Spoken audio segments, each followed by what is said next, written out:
Hey guys, how you doing? Anthony Peluso here, CEO of Wealth for Life and Australian property expert. Thank you for joining us again on another episode of Facebook Live, episode number 19, I believe. Today's episode, topic we're going to be talking about is why your children need you now more than ever. Before we get started, again, we're just going to plug a couple of promotions we're running. We've got our amazing family and friends referral program. So get a friend to actually come and have a chat to us about securing their financial future and get rewarded for doing so, okay? We've got our Christmas bonus. Christmas approaching very soon, so take advantage of this, guys. We're giving away some amazing computers, iPads, Apple phones, is that what they call them? Adrian, Apple Watch? iPad minis. Watches. I do this every week and I still can't get this right, but take advantage of it, get rewarded for taking care of your financial future and that of your loved ones. And guys, really excited about this seminar we've got this Friday in South Melbourne, okay? For those of you that are in Melbourne, it's at the Thrive Network, 52 Albert Road, South Melbourne. Plenty of parking available. We're putting on breakfast, get into the spirit of Christmas, and again, take care of your financial future. I'm going to be talking about some amazing stuff that a lot of property investors, even the ones that are professionals, probably aren't aware of. And more importantly, taking you through some case studies, okay? People that have started, gone through the journey and got to the end of it, okay? And some of the results are absolutely amazing, okay? So you'll get to see a lot of these case studies, hopefully even talk to a few of the people there that have actually worked with us for the last 10, 12 years. But we're going to be talking about how to invest in property from as little as $8 a day, how to pay off your home in as little as 7 to 10 years. That's right, your own home. How to pay that off, because everybody wants to pay off their home, right? How to do that in 7 to 10 years or less. How to earn a passive income of over $100,000 a year after you stop working. Here's the thing, right? Property's great, but you've got to know how to get in and how to get out and how to generate cash flow from it net cash flow after your expenses, right? So again, some amazing case studies of one particular gentleman who's on track right now for earning a passive income of $250,000 a year when he stops working in about 5 years' time. So that gentleman, I know him, of course I know him, he's probably watching right now. So come along, it's this Friday, 7 a.m. at the Thrive Network, 52 Albert Road, South Melbourne. We're putting on breakfast. We'll get you educated and get you to work on time for all these employers out there listening in. We will get your staff in the office where they need to be on time. But come down and have a check and check us out. Some really cool information we're going to be sharing with you. And why you probably need to have a look at it this side of Christmas as well. So, all right, guys. So, why your children need you now more than ever, okay? For those parents out there listening right now on this Facebook Live, this is where I want you guys to really listen, okay? Being a parent myself, having 3 beautiful daughters, you start to do a lot of planning for your family, right? And I'll tell you right now, if you're a child right now looking to get into the property market, or you're approaching your teens and you're starting to figure out how to get out of home and make life on your own, getting into the property market right now is quite tricky, all right? Research shows that over 55% of first homeowners actually need financial assistance from their parents. 55%, right? Surging property prices are pretty much the key factor to this, okay? What we've got going on right now is property prices skyrocketing at a rate that's just getting further and further away from people's incomes, okay? So another way of looking at it, people's incomes aren't growing fast enough to service or to get into the property market based on how far property prices have risen over time, okay? So that gap is getting wider and wider and wider. The rate of property growth is always going to outgrow your income, okay? So we've got, people right now, they don't earn enough to be able to even service a loan, and then you've got people that actually don't have the deposit or the wherewithal to actually secure the property, all right? So in the research I've done, if property prices continue to do what they've done over the last 60 years, and I'm a big believer that's going to be the case, irrespective of what you're seeing and hearing in the media right now, it's only noise that we've all heard. I got a phone call last night from a client about an ABC report, I think that was on air last night. And I tell you what, it was almost identical to a similar report I read back in 1993. So, yeah, don't pay attention to too much of the noise. Obviously, there's some stuff that the media wants you to know right now, but if you're sitting there thinking the property prices again are going to crash and drop by 10, 20, 30%, you're severely mistaken. For anybody that understands how our economy is structured and how our economy works, you know that that's not possible, okay? So the more alarming fact that I want you to actually take into account is, how do we get our kids into property? Now, whether that be investment property or their own home, how do we get them into property, right? When their incomes are nowhere near where they need to be to get into the property market, right? The average household income right now is in Australia is $85,000 a year, okay? So the reality is that you need to be earning a certain amount of money to actually even be able to secure the property, okay? So we, based on having a lot of clients with kids right now that are looking to get into the property market, they're struggling. The kids are actually struggling to get into the market, and the longer that they leave it, the worse it's actually going to get, because that gap between property prices escalating and people's incomes not being where it needs to be, that gap is getting wider and wider and wider and wider. So unless there's an intervention from the bank of mum and dad, as we call it, it's going to be more and more difficult for kids to get into the market, right? So the reality is that, whilst the average household income is about $85,000 a year, generally speaking, as a nation, we're pretty poor savers. We don't save very, very well, okay? Too many of us play the game of earning an income, paying taxes, then handling all the expenses we need to for the fortnight, right? All the necessities, all the things that we need to take care of, mortgage repayments, or, if you don't have a loan, it's usually, car repayments, social activity, bills, necessities, all that stuff, food, petrol. There just isn't a lot of money left to save, okay? And it's actually a system that's not really going to put a lot of people on a track to financial freedom. I talk about this in many, many episodes. I'll be covering this off in my seminar as well on Friday. But I think that the thing that holds a lot of people back is the deposit. Where do they get the deposit to actually even get into the property market? What we've basically found is that most people can actually service the loan or service the property that they get into. It's coming up with that original deposit, right? Where if you take what's the average price in Melbourne right now? It's about $870,000.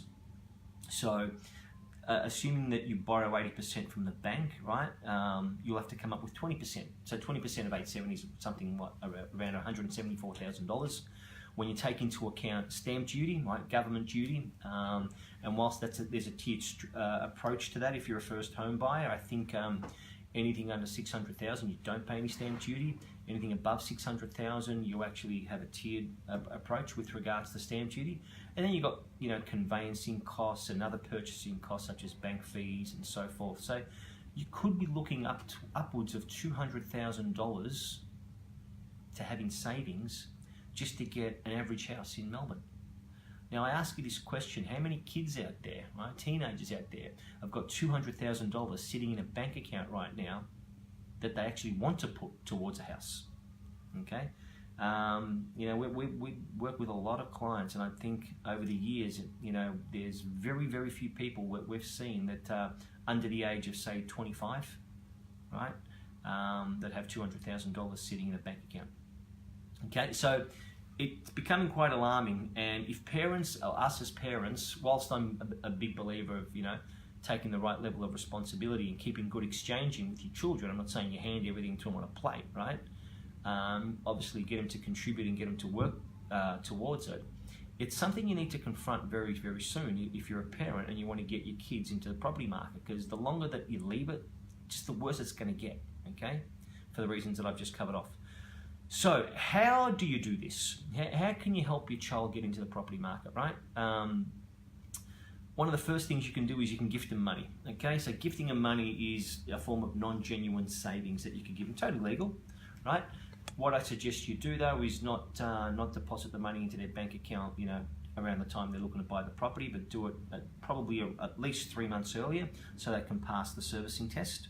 I know a lot of parents actually do that. but just do it about 3 months earlier to when they're looking to buy the property, so they can pass the right servicing and savings test from a bank perspective. Banks don't like it if the money's just been dumped in there in the last 24 hours. Okay. You can actually loan the money to the kids. Okay. Just understand some of the ramifications of loaning money, because banks then start to take in they look at the parent who loaned the money and start taking into consideration that portion of the money when assessing the loan. One of my ways that we recommend, and the way that a lot of parents have actually helped their children in the past, and the way I actually got started in the market, was the form of a guarantor. So my parents got me into my first property by putting their home up as security. I used equity in that property to secure a 1.5 bedroom, I think you guys would have heard this story already, a 1.5 bedroom unit in Fitzroy Street, St Kilda. And it literally, the whole thing happened in the blink of an eye, right? So Mum and Dad put up their house. And the great thing about property is that 2 years later, I was able to refinance and take Mum and Dad out of the picture. So release their home as security, and then I was on my way off and running, okay? So it is a great way to actually get your children into the market. And if done correctly, they only have, the banks only need to use your property as security for a small portion of time, okay?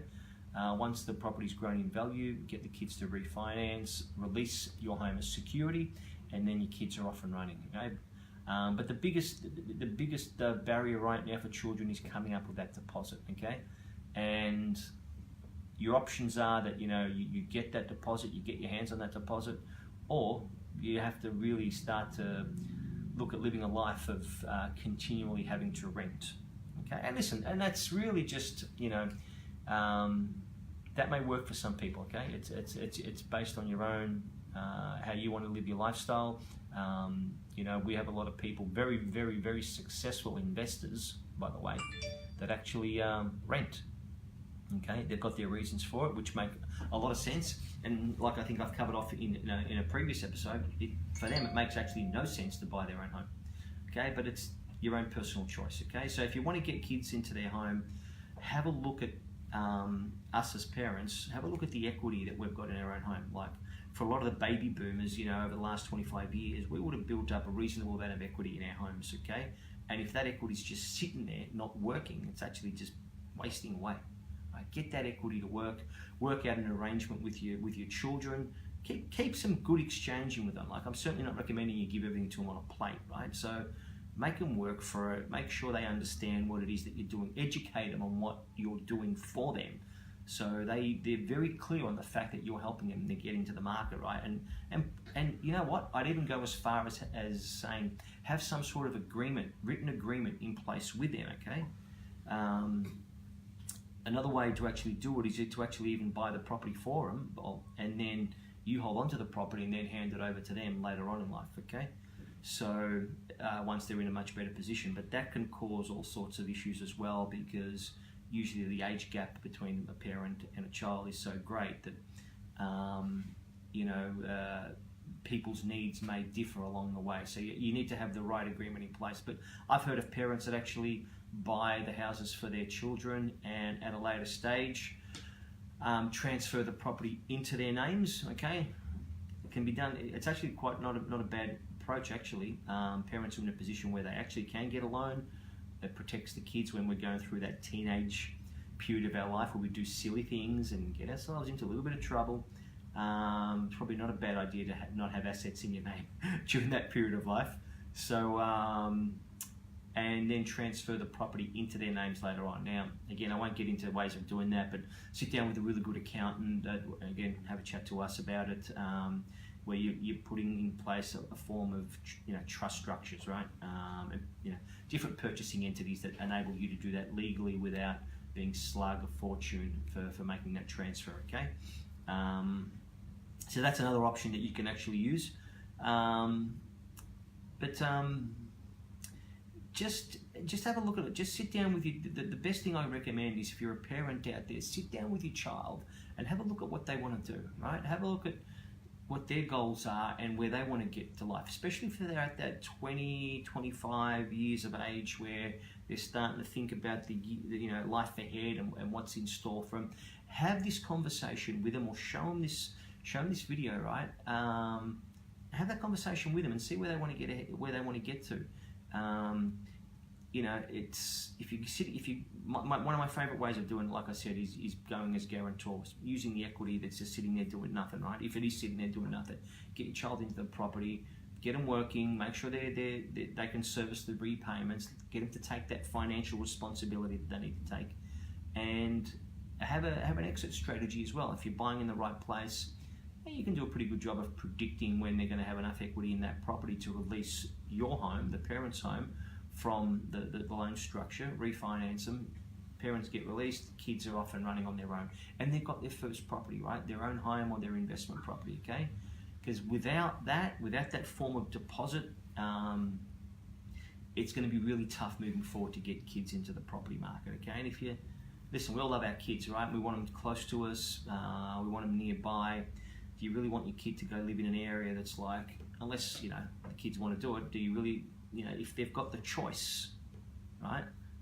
I prefer to have my kids close to me, right? Because I've got a great relationship with my kids, and, as I'm sure all parents do, right? So you want to have them really close to you, right? Unless kids obviously want to go create elsewhere, then that's fine. But, if their only option is to live in the outskirts of Melbourne or Sydney or any part of Australia because they have no other choice, right? Their decisions based on their financial capacity, that'd be disappointing, right?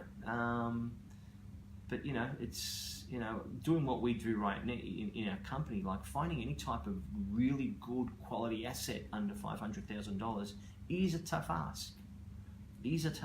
Right? So usually you'll find anything under $500,000 is either in a remote location, which can be quite good, or is compromised in some way. Okay, especially if you're talking about inner Melbourne. So have that conversation with your children. Sit down with them, do a bit of planning, and say, hey kid, listen, where do you want to be? When are you looking to get into your own home? Are you looking to live in your own home? Are you looking to buy as an investment? Because the structures are different for both. Have that conversation with them, start that communication, and then have a look at how you can actually help them. Or give us a call and come in and have a chat with us with your children, and we can take you through some examples, again, some case studies that we've done with quite a few clients that have put their children into property, and create an exit strategy for you as well, okay? So don't ignore it, okay, and hoping that the market is going to drop or your children all of a sudden are going to double their income, okay? Very seldom is that going to happen, okay? And the longer you leave this, the harder it is to rescue the situation later on, okay? For you guys that haven't worked this out, time, if you've got property, is great. Time, if you don't have property, is against you, okay? A lot of people try and put off buying property. Oh, I'll look at it next year, I'll look at it. I've never understood that. If you understand real estate and our economy, I've never understood. If you have the financial wherewithal to do it right now, I don't understand why anybody would put it off. It's never made any sense, and it never will. Time works against you when you don't have it. Time works with you when you do have it. Okay, so when you've got a really good property portfolio, obviously the longer you hold on to it, the better you do. When you don't have property, time is actually working against you. Keep that in mind, okay? So I've never known it to be any other way. Guys, that's it. I hope you got something out of this episode. One that I'm really passionate about. I love helping kids, right? And come in and have a chat to us, right? Come in and just talk us through your situation and what you're looking to do.